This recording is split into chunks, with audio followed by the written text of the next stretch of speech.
Hello, this is your boy Miguel from the Mobile Mechanic 757, working on a Ford Escape. Purpose of this video, you know, I get down straight to the point. If you rub your fingers like this on rotors and it's not smooth, I call that as a nickname a Saturn pattern. Your brakes and your rotors are two smooth surfaces. So if this rotor pretty much needs to be changed and it has a Saturn marks in it, it's pretty much wore out. Some people say, oh yeah, you could take it and get it all, you know, machined down and all that stuff. Well, we don't do that in the field. We actually replace the rotors and move on. So with that being said, these rotors need to be replaced.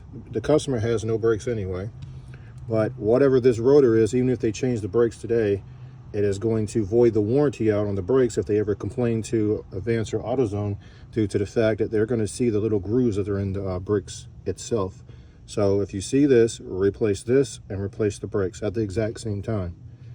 If you do it backwards, you're just going to void your warranty out, literally. This is just a mobile mechanic tip, or a mechanic tip in general. You could take your finger right through the rims and just rub it, and if it's not smooth, time to change your brakes. Change your rotors, and then change your brakes and suit. If you like these videos, please like, subscribe, and share, and please leave positive comments. Thank you.